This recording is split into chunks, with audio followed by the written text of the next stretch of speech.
Maranasan ng resurrected blessing ng Panginoon. Amen! Gusto ba natin? Amen! Sampun po natin pinag-uusapan na si Jesus ay namatay, nilibing at bumalik na buhay after 3 days. So ngayon po, ito ang ating conclusion ng ating pag-aaral. Magko-conclude po tayo kasi po, next month, iba na po yung tema natin. Okay? So, may ibibigay po ako sa inyo, according to the scripture, na mga blessing ng pagkabuhay na maguli ng Panginoon. At ako'y naniniwala na ang mensahe po ito kapag na-iuwi natin, nakuha natin, nag-rema sa puso natin, alam niyo po, you will never be the same. Amen? Amen. Amen. Hindi po tayo na magiging katulad ng dati. Iba, paglamas natin dito sa church na ito, pagka nakuha mo yung mensahe na yan, kasi po ginawa na ng Lord yan, blessing yan. Para sa atin, lahat. Hindi lang po ito para sa mga super believer, pastor, apostles, prophet. Hindi po. For every believers po ito, yung blessing na ginawa ni Kristo.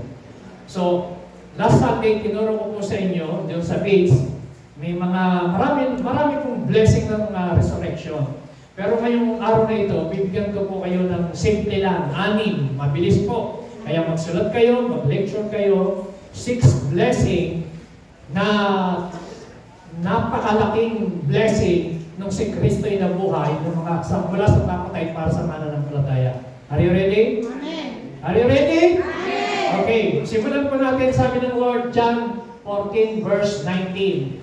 Sabi niya, just a little while now, and the world will not see me anymore. So, kausap ni Jesus Christ ang mga disciple, hindi na siya makikita ng mga tao. But sabi niya, but you will see me because I live and you will live also. So, tinuturo ni Kristo na siya ay mamamatay, ililibing, at muling mabubuhay. At hindi lang siya, sabi niya, you will live also sa kanyang mga kausap. Kayo rin, mararanasan nyo na muli kayong mabubuhay. So mga kapatid, number 1, blessing of resurrection. Number 1 blessing, salvation. Sabi natin, salvation. Salvation. Amen? So gaano po kahalaga ang blessing na ito? Sabi po ng Romans chapter 10, verse 9 and 10, tingnan nyo po, very clear. The Bible says that if you confess with your mouth the Lord Jesus and believe in your heart that God raised Him from the dead, you will be saved. Narinig po ba yan? If you confess with your mouth, so, meron pong confession at meron pong pananampalataya sa puso. So, kasi maraming tao nagko-confess pero wala namang pananampalataya sa puso. Kailangan, nag-a-agree yung bibig, nag-a-agree yung puso. Amen ba? Amen. Anong sabi ng Bible? For with the heart, sa puso, for with the heart, one believes unto righteousness, and with the mouth, confession is made unto salvation. So kung ipinapahayag mo na si Jesus ay yung Diyos, at nananampalataya ka na siya ay namatay, inilibing, at after 3 days ay nabuhay, ang sabi ng Bible, you will be saved. Sabi natin, I am saved. I am saved. So hindi ka lang isinave ng Lord sa kasalanan. Pinag-aralan po natin, tayo po ay pinalaya ng Panginoon from sin, from law, and from the fleshly desire through the Holy Spirit. At hindi lang yun, pinalaya tayo, hindi lang tayo sinave. Ang salvation, mga kapatid, sa Greek word po ay so-so. So-so. Ibig sabihin po ng so-so, ito po ay isang package, isang pakete na may kasamang healing, blessing, victory. So, hindi lang po sinabing salvation lang, hindi lang po gano'n, kundi maraming kasama po. Kaya yung sinasabing we are saved by grace through faith, ang Greek word po doon yung ginawa ni Kristo, kabuuan, hindi lang ikaw nasave sa kasalanan, kundi nasave ka sa lahat ng lalang at gawa ng kaaway. Amen? Amen. Amen na ba? So, salvation. Kung ipapahayag mo ng buong buo sa puso mo, marami po kasi sabi ron, ng Bible, for with the heart one believes. Kailangan dumating sa puso mo na wala ka talagang pagdududa. Amen ba? Amen. Amen? Kasi po, kung ikaw ay nag-church, nakikinig ka ng preaching, yung pinakikinggan mo, wala ka namang faith, meron kang pagdududa, walang epekto yan sa buhay mo. So kailangan, yung napapakinggan natin ang sabi ng Hebrews chapter 4, verse 2, dapat ang message natin napapakinggan with mixed faith, meron tayong pananampalataya para ito yung mangyari sa buhay natin. Yung mga mensahe. So yung pong pinaniniwalaan natin, mga kapatid, na si Jesus, ay sabi ron, na nabuhay, dapat wala kang pagdududa. Amen? Amen. Ang pinaniniwalaan nating Jesus na nabuhay, hindi po siya isang Jesus na nanatiling patay. Hindi po siya Jesus yung namamatay taon-taon. Si Jesus na pinaniniwalaan natin, mga kapatid, ay si Jesus noon, ngayon, at magpakailanman. Siya yung Jesus na nagpakain ng 5,000. Siya yung Jesus na nalumakad sa ibabaw ng tubig. Siya yung Jesus na yung tubig ay ginawang alak. Siya yung Jesus na yung lumpo na 40 years na hindi nakakalakad mula pa sa sinapupunan sa Acts chapter 3 ay pinagaling, sabi ni Pedro, in the name of Jesus Christ, silver and gold have I none, but in the name of Jesus Christ, rise up and walk. Yun yung Jesus na pinaniniwalaan natin na nabuhay mula sa mga patay. So yung Jesus na pinaniniwalaan na nabuhay mula sa mga patay ay siya po ay Jesus na yung may ketong na walang solusyon na sakit karamdaman ay pinagaling niya nung hinipo niya. Ito pa yung Jesus na nung mga tao ay walang mahuling mga isda na walang mahuling isda. Sabi ni Jesus, itso mo sa lahat may mahuli ka. Punong-puno yung lambat nila. So mga kapatid, yung Jesus na sinasabi dyan, if you confess and believe that Jesus Christ raised Him from the dead, you will be saved. Bakit? He is the same yesterday, today, and forever. Amen? Amen. Sabi natin, my Jesus is alive. My Jesus is alive. Pangalawa, justification. Sabi natin, justification. So tayo po ay ginastify nung si Kristo po ay namatay. Tingnan niyo po, Romans chapter 4, 24 to 25. But also for us, to whom God will credit righteousness. Sabi natin, for us who believe. Lakas natin, everybody. For us who believe in Him, who raised Jesus our Lord from the dead. So, pasilin niyo, no? Kanina, lahat ng naniwala at nag-confess at nanampalataya na si Jesus na nabuhay, you will be saved. Ngayon, no? For us who believe in whom? Jesus Christ na nabuhay mula sa mga patay. Ano ang mangyayari? 25. He was delivered over death. Amen? Amen. Pag naniwala ka na si Jesus ay nabuhay mula sa mga patay, number 1. Number 2, He was delivered over death for our sins and was raised to life for our justification. Kaya siya nabuhay, mga kapatid, yung resurrection ni Jesus Christ ay receipt. Sabi natin, receipt. Pag ikaw ay bumili ng isang bagay, naghahanap ka ng resibo.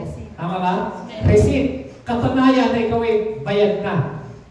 Di ba? Lalagyan ng gano'n, ng selyo. It's paid. Paid. Alam niyo, ang resurrection ng Panginoon ay receipt.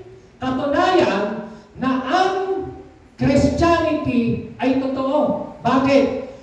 If there is no resurrection, there is no Christianity. Amen? Amen. Yan ang difference natin.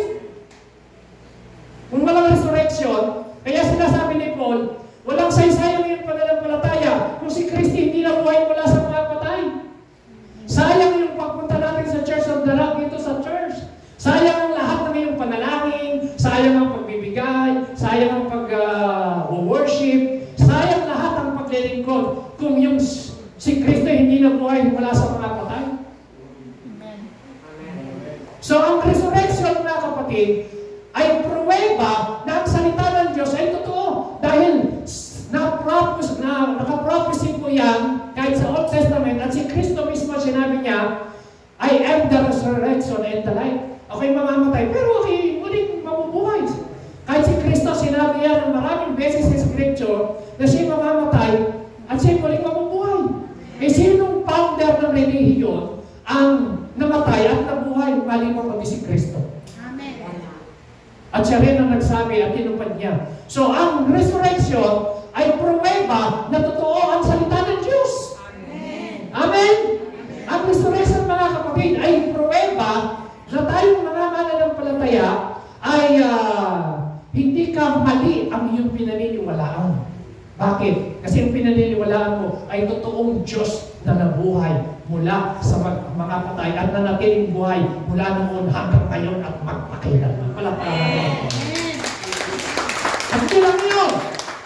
Sabi doon, He was raised to life for our justification. So bakit siya namatay? For our justification. Bakit siya nabuhay? Sabihin natin, justification. Justification. Alam niyo po ba ang ibig sabihin ng justification? Just if I have never sinned. Justified. We are justified. Sa Tagalog, pinawalang sala. Kaya nga, nung si Kristo ay nakalibing, mga kapatid, 3 days, nag-rejoice ang mga demonyo. Kasi akala nila, tapos na si Kristo. Wala na.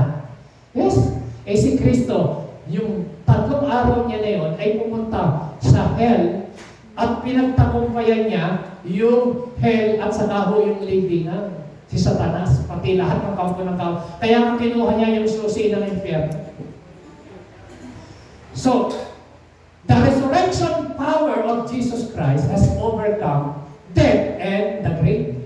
Kaya ho, hindi lang po tayo ginastify sa parang He was delivered over to death. So si Kristo po, nung siya nasa libingan, hindi siya naharangan ng bato, hindi siya naharangan ng libingan, hindi siya naharangan ng 16 Roman soldier na mabubuhay, hindi siya naharangan. Hindi siya naharangan ng Roman shield, yung selyo na inilagay sa bato. So si Kristo po, mga kapatid, walang nakaharang sa kanya na siya mabubuhay. At kung siya po ay after 3 days, pinatotohanan ng salita ng Panginoon na siya ay muling nabuhay. Amen? Amen. Kaya sabi doon, He was delivered over to death. So tayo mga mananampalataya, kasi po ang kasalanan, ang kabayaran ay kamatayan. Romans chapter 6 verse 23, for the wages of sin is death. So kaya ho, si Kristo ay namatay, binayaran yung ating kasalanan, pero ang maganda nun, hindi lang yung tayo binayaran, kundi ginastify pa tayo, justification. He was raised to life for our justification. Pinawalang sala. Amen? Amen. Sabihin natin, I am justified. I am justified. Ngayon, kung ikaw ay justified, anong blessing na meron ka? Romans chapter 5 verse 1 and 2, sabi ng Bible, therefore, since we have been justified through faith, number 1, we have peace with God through our Lord Jesus Christ. So ang blessing, pag alam mo na ikaw ay pinawalang sala, justified, meron kang kapayapaan sa pamamagitan ng Panginoon sa Kristo. Amen! Alam niyo mga kapatid, pwede kang magkaroon ng napakagandang waterbed, pero hindi ka po pwedeng makabili ng masarap na pagtulog. Pero ang Diyos, pwede kang bigyan ng kapayapaan. Amen. Hindi ka pwedeng makabili ng kapayapaan sa Takanyada kahit turibahas. Hindi ka pwedeng makabili ng kapayapaan sa mga tindahan. Kahit marami kang pera, hindi ka pwedeng makabili ng kapayapaan. Kahit marami kang mga ari-ari nilang kapayapaan. Pero ang sabi ng Bible, therefore, since we have been justified through faith, we have peace with God through our Lord Jesus Christ. Amen? Amen ba? So, anong meron ka? Peace. With God. May kapayapaan ka. Tingnan mo yung katabi mo. Di ba? Payapa? Payapa ba? O... Amen? Justify. Pangalawa, hindi ka lang may payapa. Through whom we have gained access. Sabi natin access. By faith into this grace. Tingnan niyo po. Nung si Christ din namatay mga kapatid, hindi lang kapayapaan at justification, binigyan niya tayo ng access. Halimbawa, ikaw ay, halimbawa, di ba sa ating, mga account, kinakailangan ilagay mo ang iyong password para maka-access ka. Yun yung access para makapasok ka sa iyong mga account. Di ba? Mayroon kang application ng bangko sa iyong cellphone. Di ba ako? Mayroon naman yun ikaha. Kinakailangan, para maka-access ka, kailangan ilagay mo ang iyong password. Correct? So mga kapatid, gusto kong sabihin sa iyo, yung pagkamatay ni Kristo, yan yung password, yan yung access mo para maranasan mo yung grace ng Panginoon. Amen. Sabi ng Bible, we have gained access. Sabi natin, I have gained access. I have gained access. By faith into this grace in which now I stand. Amen? So, by the grace of God, kaya mga kapatid, pag naintindihan mo na ito, na lahat na nangyayari sa buhay mo, hallelujah, meron kang access. Kaya sinasabi ng Bible, let us come boldly to the throne of God. Let us come boldly with confidence to the throne of God, to the grace and throne of God. In times of our need, lumapit tayo ng may pagtitiwala, may katapangan sa panahon ng ating mga pangailangan sa trono ng biyaya ng Panginoon. Why? Dahil ang access natin, hindi sa sarili natin, dahil si Kristo na namatay para sa atin, kinastify ang ating mga kasalanan. Amen? Sabi natin, I am justified. Sabi natin, I am forgiven. Sabi mo sa katabi mo, you are forgiven. Sabi mo, you are justified. Pero walang sala ka na. Amin ba? Alam niyo, yung mahirap. Kaya ang tao hindi minsan walang kapayapaan kasi meron siyang guilt feeling. Alam niyo, ibig sabihin ng justified? You are guiltless.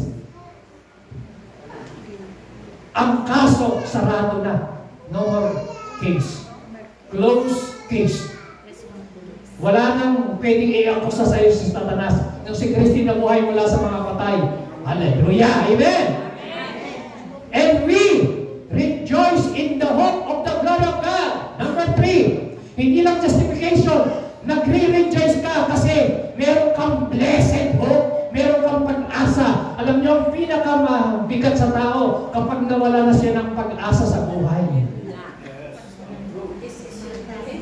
Pero ang maganda tayong mananampalataya, meron tayong blessed hope.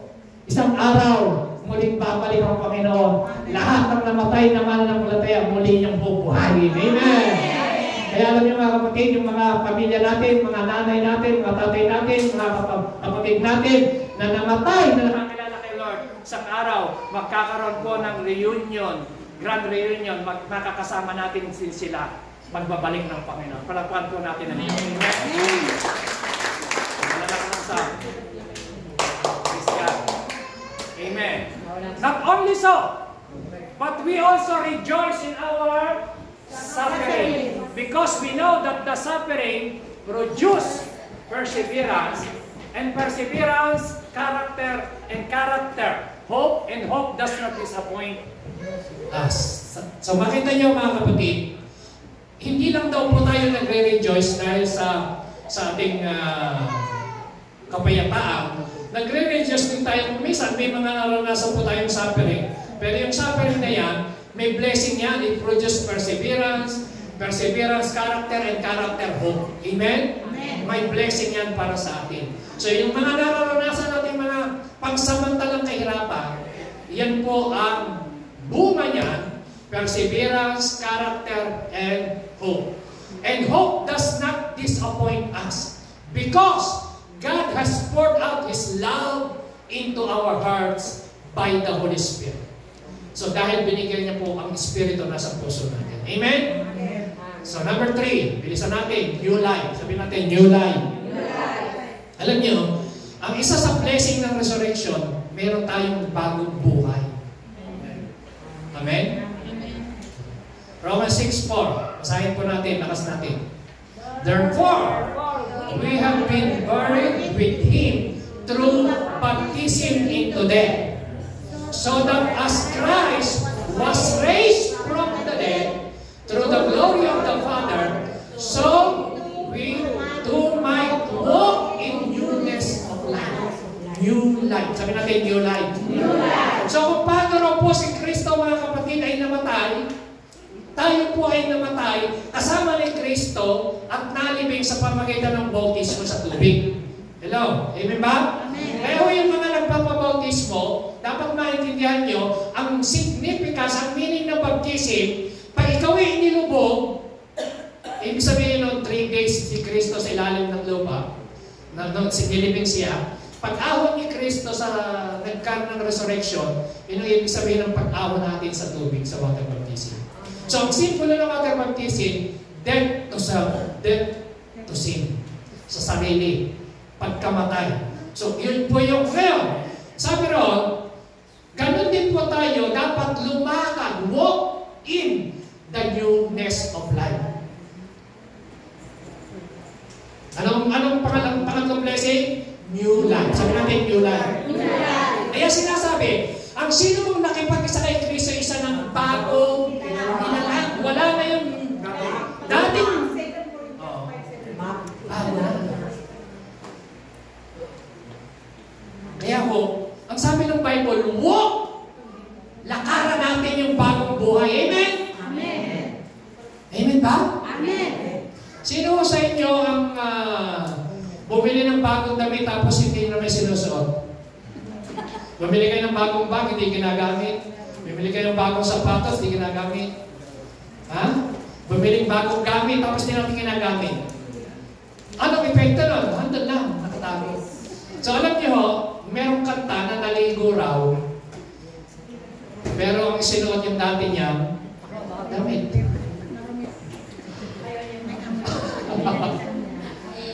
Alam niyo mga kapatid, nung tinanggap natin si Kristo, meron na tayong new life.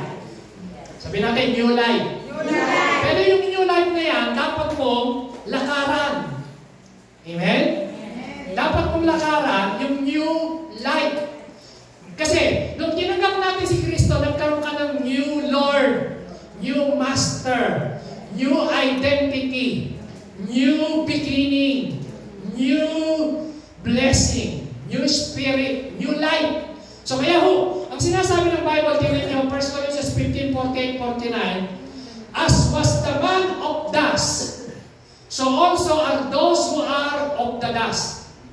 And as is the man of heaven, dalawang klase po ha, isang tao na galing sa alabok. Alam niyo po sino galing sa alabok?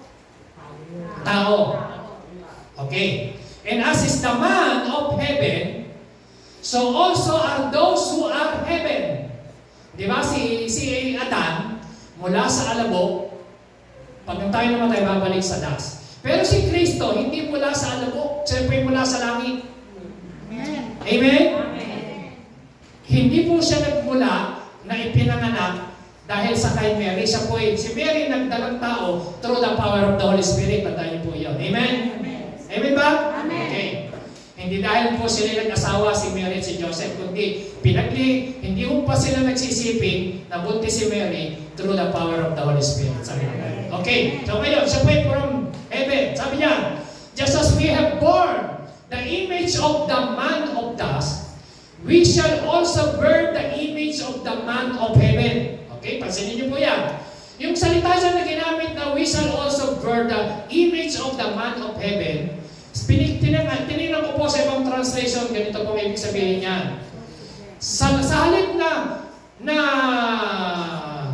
we shall also bear, ang nakalagay po sa Passion Translation, sa ibang translation, let us bear, o kaya ganito po, let us carry the likeness of the man of heaven. Sabi natin, let us carry the likeness of the man of heaven. So, ibig sabihin ganito mga kapatid, nung si Kristo, tinanggap natin sa ating puso bilang Panginoon tagapagligtas, yun hong image na nawala sa tao, di ba ang tao ay nilikha according to His image. Eh, nung nagkasala, nawala yung image niya. Ngayon, nung tinanggap mo ulit si Kristo, nabalik na yung image na yun. So, kaya nga, we are now race of heavenly people just like Jesus. Amen. Sabi mo sa katabi mo, you are heavenly people. You are heavenly people. Kaya tinatawag tayo rito na mga foreigners na lang. Amen? Ang ating talagang citizenship is, our citizenship is in heaven. So ngayon, habang tayo narito sa lupa, kinakailangan, ipabuhay natin, lumakad tayo sa bagong buhay. Bagong binigay ng Panginoon, na yung dati nating pagkatao, iba na, tayo bago ng nilalang. Kaya kung pag tinignan ka, umisa ang tingin ng tao sa atin, parang pareho pa lang tayo, walang pagbabago. Pero ang tingin ng Bible, ng Word of God, ng langit, if any man be in Christ, he is a new. Sabi natin, new creation. Sabi mo sa katabi mo, bago ka ng nilalang. Bago ka ng nilalang. So pag sinabing bago nilalang, bagong silang, ibig sabihin dapat bago ka. Amen? The old has gone. Sabi natin, the old has gone. The old has gone. O ngayon, The new has the new has come. Meron bang pagbabago sa atin? Meron bang pagbabago? Dapat meron nakikita po. So, sabi doon, walk. Kaya sinasabi ng Bible, walk in the new. Yan. Walk in newness of life. Dapat lakaran mo na ikaw ay merong bagong buhay. Bago ka na. Sabihin nyo, I am a new creation. A new creation. Sabihin mo sa katabi mo, you have new life. You have new life. Ano ba yung life na yan? Yung life na yan, Zoe yan sa Greek word. Zoe. Ang ibig sabihin ng Zoe, the God kind of life. Alam nyo, meron tayong buhay na tinanggap sa Lord. Di ba sabi ng Bible, ganito po, tingnan nyo. For God so loved the world, He gave His only begotten Son, that whoever believes in Him shall not perish, but have everlasting life. So yung life doon, Zoe. Okay? Sabi ng John 10:10, si Satanas ay naparito para mag-knockout, to steal, to kill, and destroy.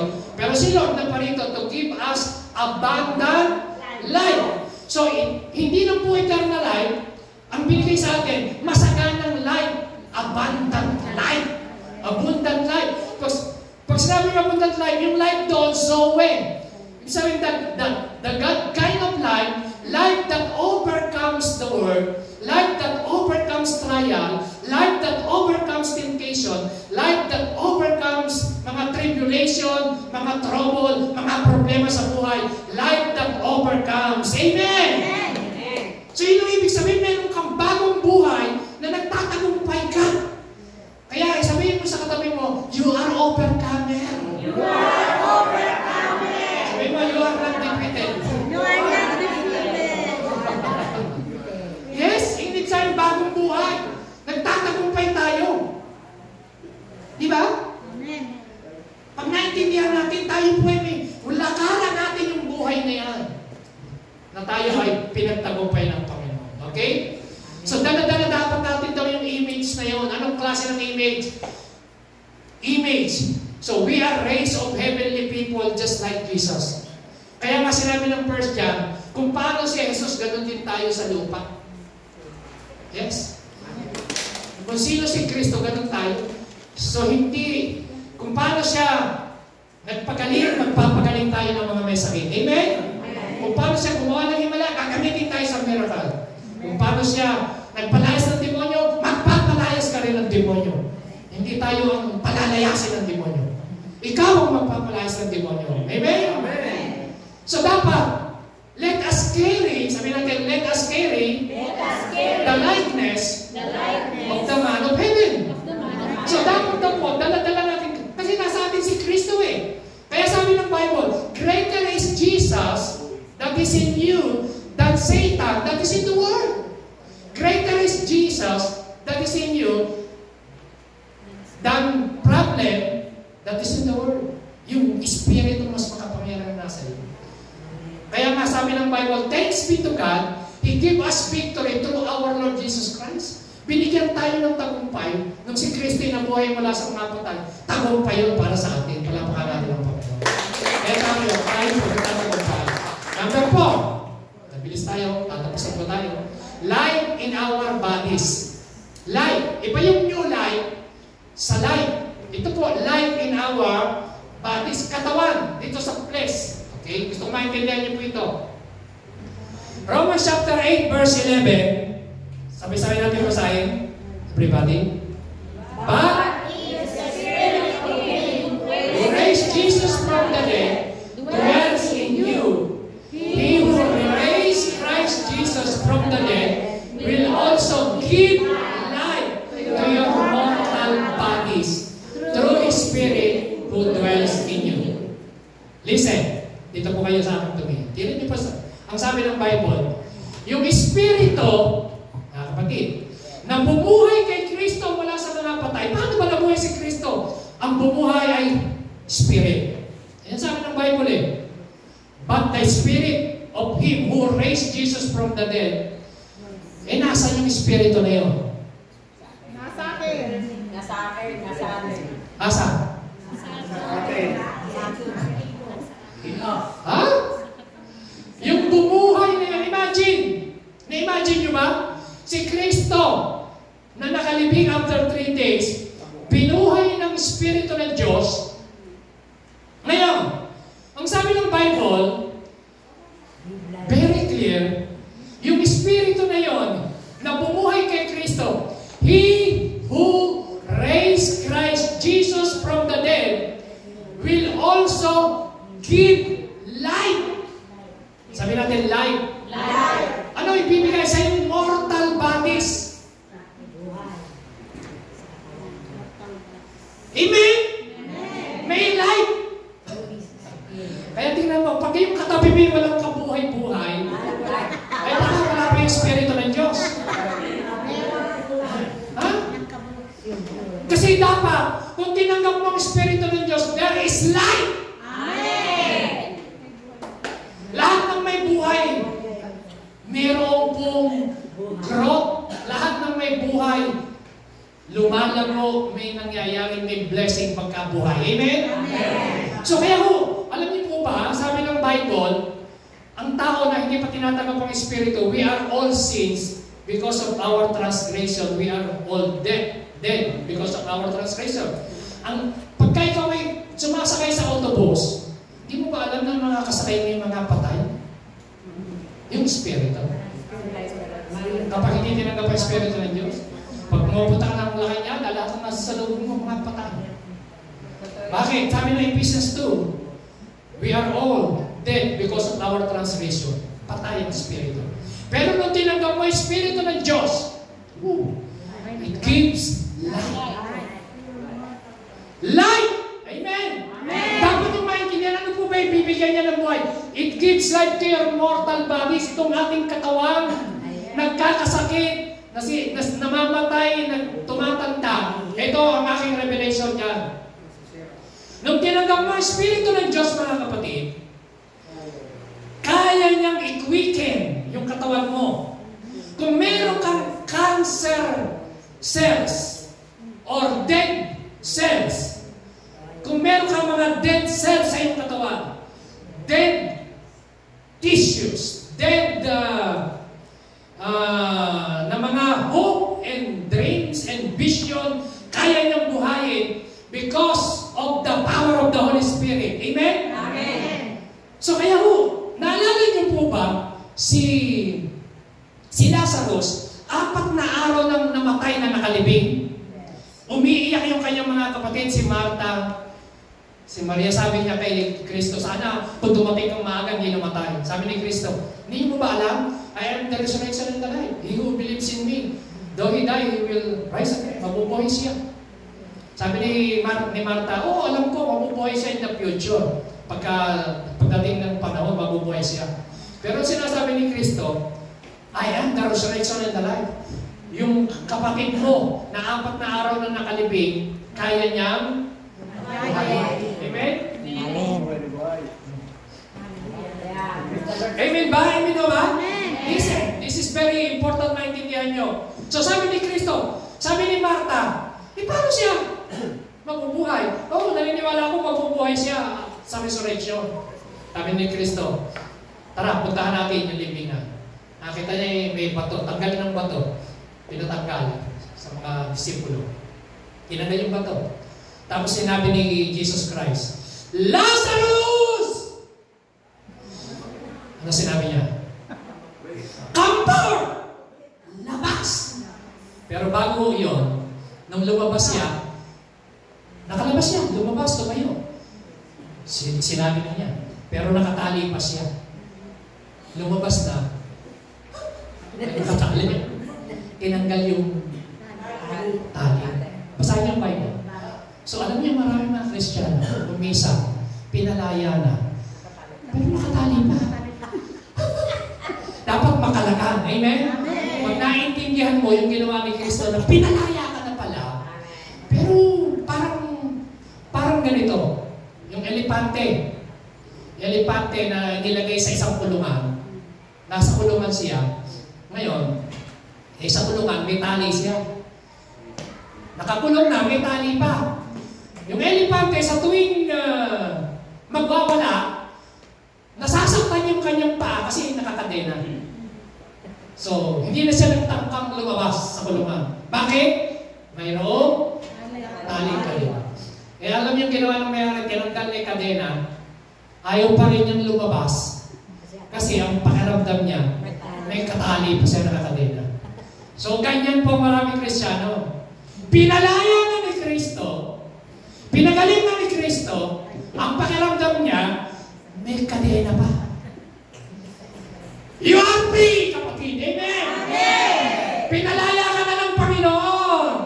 At ang tunay na pinalaya ay tunay ng malaya. Sabihin natin, I am free. I am free. Yan sinabi ng exhortation kanina, we are redeemed from the curse of death, sickness, and poverty. So, binigyan tayo, balikan po natin, the Spirit gives life to our mortal bodies. So, binuhay ni Kristo, yung kanyang katawan, binigyan ng bagong buhay na buhay. Kaya alam nyo, maraming nangyayaring miracle, na mga creative miracle, yung mga walang organ, mga may sakit sa organ sila, nagkakaroon ng creative organ, nag-create ang Lord ng bagong organ. Bakit? Dahil sa kanilang pananampalataya through the power of the Holy Spirit. Amen. So mga kapatid, nasabihin ko sa inyo, walang imposible sa Diyos kapag kaya mong maniwala. Amen? Amen. Bakit? The Spirit gives life to your mortal. Bibigyan ka ng buhay. Yung sabihin, kaya niyang i-resurrect ang iyong organ. Kaya niyang i-resurrect ang iyong lungs. Kaya niyang i-resurrect ang iyong kidney. Because He is the God of resurrection. The Spirit gives life to your mortal. Yung katawan mo, bodies. Hindi sinabing, the Spirit gives life to your spirit, kundi bodies. Amen? Amen. Okay, bigyan pa natin sa verse. 2 Corinthians 4:10. Basahin natin. Always carrying about in the body the dying of the Lord Jesus, that the life of Jesus also be manifested in our body. Amen. Anong klase katawan ni Kristo? The life of Jesus is supernatural. Amen. Nung siya nabuhay mula sa mga patay. So mga kapatid, kung talagang naniniwala ka na sa iyo ang Espiritu ng Diyos, pwedeng mag-manifest sa katawan mo. Alam niya, naalala ko po, si Paul. Si Paul ay stoned to death, binato. Sa pangangaral, hanggang sa siya gusto siyang patayin. Alam niyo po ba, si Paul, matapos ipag-pray ng mga tao, ng mga disipulo, kasama niya, kinabukasan, tumayo ng aral ulit. Ang ibig sabihin yung kanyang katawan, yung bodies niya, kinuwikin, binuhay. ng Espiritu ng Panginoon. Si Lazarus binuhay ng Panginoon. Amen? Amen. Si Jesus Christ mismo. Kung si Kristo after 3 days na buhay ng Espiritu, yung ating katawan, kung dahil nasa iyo Espiritu ng Panginoon. So, by faith, kaya niyang i-quicken. Buhayin muli. Kung meron tayong mga sakit karamdaman, by faith, kaya kanyang paghimalaan ng Panginoon. Amen. Amen? Kaya din mag-manifest sa ating katawan. Sabi sa ibang translation ito po, for we who are always delivered to death for Jesus' sake, that the life of Jesus also may be manifested in our mortal flesh.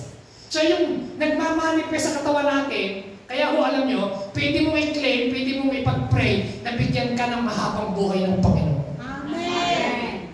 At sa paglabas mo, halimbawa ikaw ay na-accident, nandiyan ang spirit of accident, iingatan ka ng Panginoon. Yes. Sa spirit of death, ayan o. For we who are always delivered to death, pwede ka i-deliver ng Panginoon. At yung buhay ni Kristo magmamanifest sa buhay mo. Ibig sabihin na magmamanifest, talagang mararanasan mo yung light of God. Yung anointing, yung glory, yung power ng Panginoon sa buhay mo. Palakpakan natin ito. Amen? Number 5. Power. Sabi natin power. Sino may gusto ng power? Amen. Sabi natin ng power? Amen. Okay, basahin natin. Tingnan niyo po, very clear ang Bible. Dapat po ito maintindihan natin na meron kanyan. Meron tayong lahat niya. Sabi-sabi natin basahin. I also pray that you will understand the incredible greatness of God's power for us who believe in Him. Take note, sandali po. Sabi niya, dapat pong maintindihan. Ang nagsasalita si Paul. Sino kausap mga Kristiyano? So sabi rito, please, sabi ng Bible, for us, sabi niya, dapat, I pray, itong panalangin ko, and this is my own prayer also, sa inyong mga Church of the Rock people. Maintindihan niyo po ito. I pray that you will understand.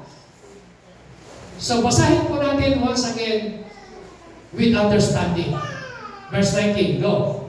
I pray that you will understand the incredible greatness of God's power for us who believe. This is the same mighty power that raised Christ from the dead and seated Him in the place of honor of God's right hand in the heavenly realm. Mga kapatid, ito po. Hallelujah. Are you ready? Amen. Yung power na bumuhay kay Kristo mula sa mga patay, yung power na yun nasa iyo. Amen. Hallelujah. Sino naniniwala to? Amen. Nasa kamay? Ha? Amen. Naniniwala ba kayo? Yes. Sa mga kapatid, lahat ng maniniwala na si Kristo ay nabuhay mula sa mga patay, mararanasan mo yung resurrection. Kaya sinasabi ni Paul, I want to know and to experience the power of His resurrection. Kasi, pag naiintindihan mo yan, yung power na yan, for us who believe, nasa atin yung mga mananampalataya. So we have the same power. So mga kapatid, may kapangyarihan ka na magpatong ng kamay sa mga may sakit. May kapangyarihan ka na magpalayas ng demonyo. May kapangyarihan ka na utusan ang lahat ng lalang at gawa ng kaaway sa iyong pamilya, sa iyong buhay. Sabihin natin, thank you Lord. Thank you. I have power. I have authority to cast out demon spirit. Sabihin natin, thank you Lord. I have power. I have authority to heal the sick. Sabihin natin, I have power. So lahat ng pinagkalooban ng Panginoon ng kapangyarihan, palakpakan ng Diyos. Amen? Anong klaseng power? That raised Christ from the dead and seated Him. So meron po tayong ganyang kapangyarihan. Tinan niyo po, tinan ko sa ibang translation. Alam niyo po, anong klaseng power? I want you to know about the great and mighty power that God has for us followers. Para to sa mga followers of Christ. Ibig sabihin, para sa mga disipulo ni Kristo, ang kapangyarihan nito. Amen? Amen. Pag sinabing followers, sabihin disciples of Christ. Disciple means followers. So, kapag ikaw ay followers ni Kristo, meron kang ganyang kapangyarihan. Amen. Anong klase kapangyarihan? Kapangyarihan.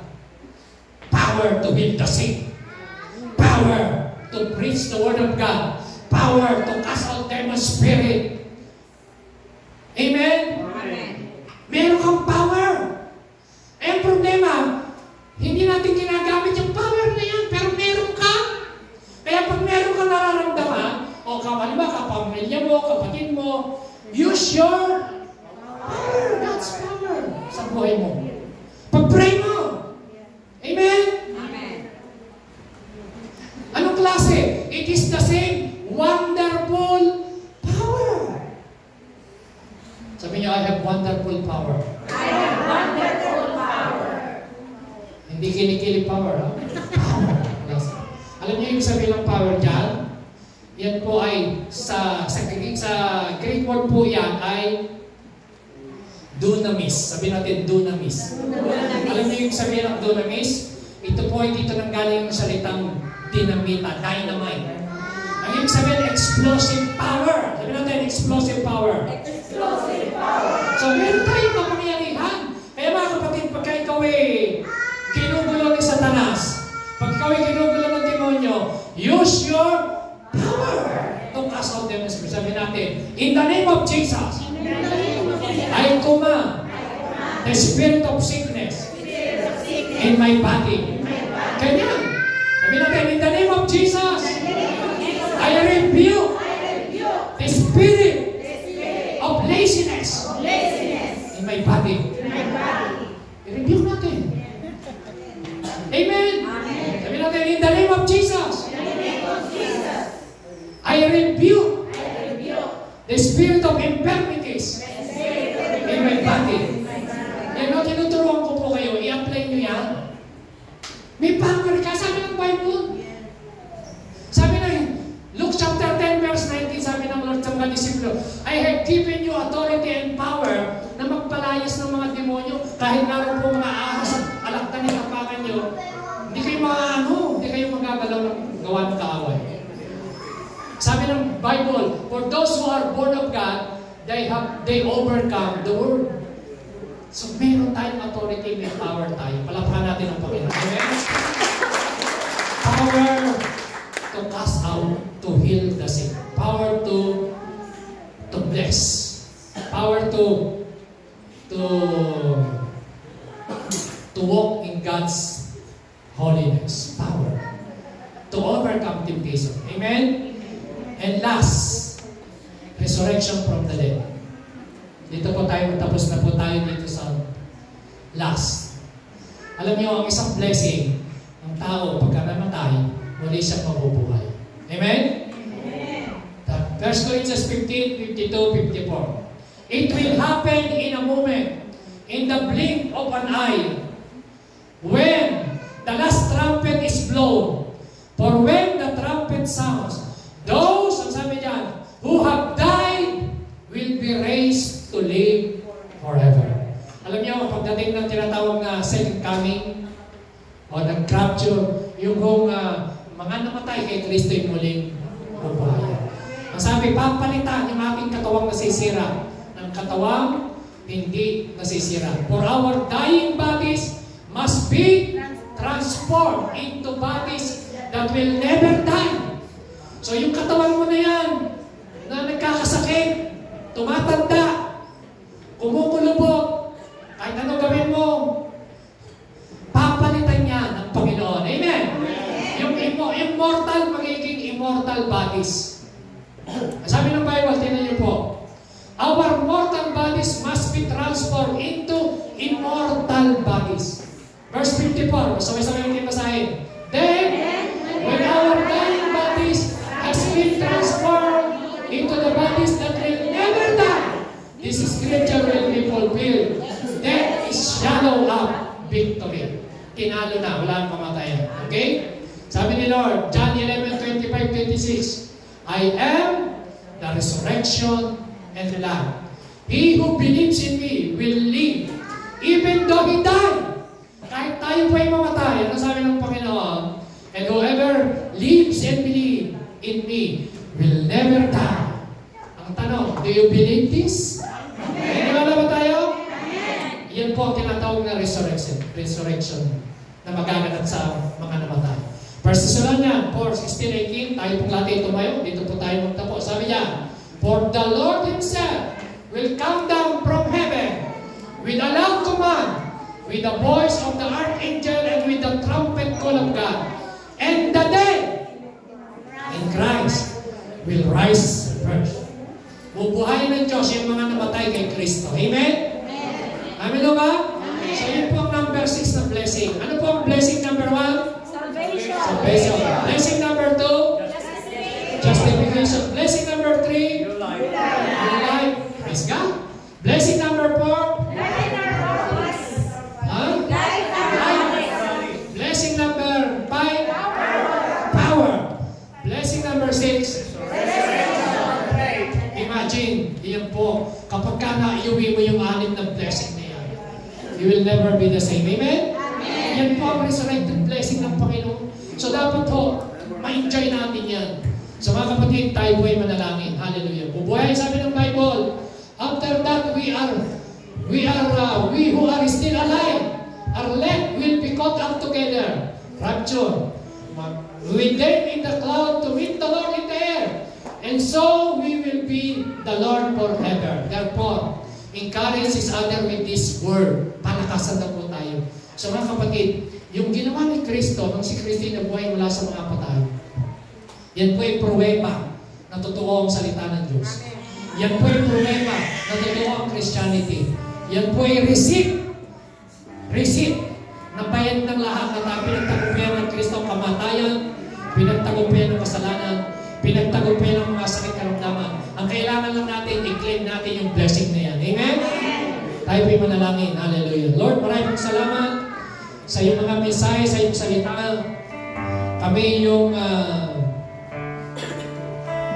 pinagaling, pinatawad, pinagtagumpay. Salamat po at ikaw ay nabuhay mula sa mga patay. Ito po ay guarantee na yung kapangyarihan ay pinagkaloob mo sa amin. Ang iyong Espiritu, we have the same Spirit, we have the same power, and we are justified.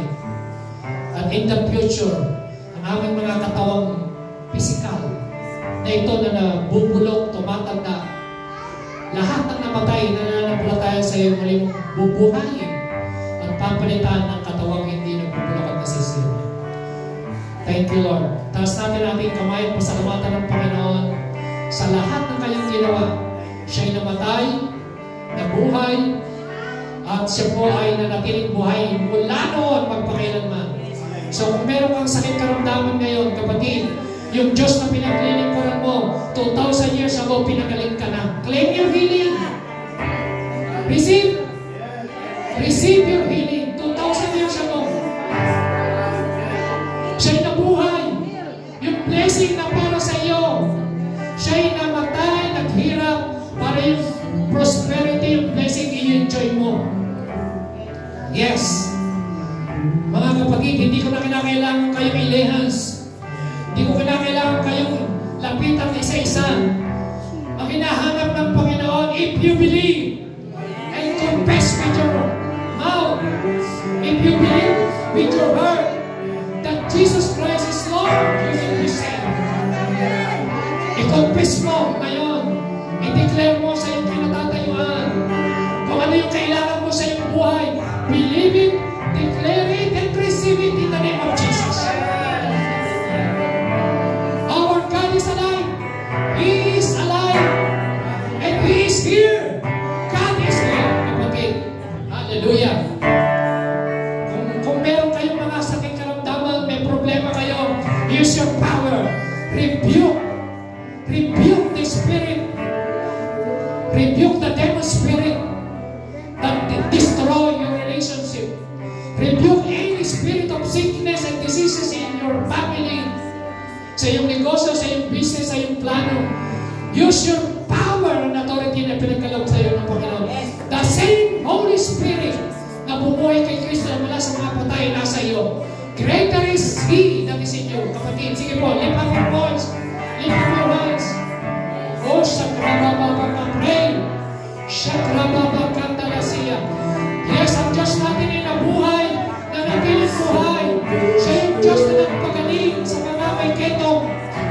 yung Diyos na Jesus na bumuhay kay Lazarus, 4 na araw na nakalibing.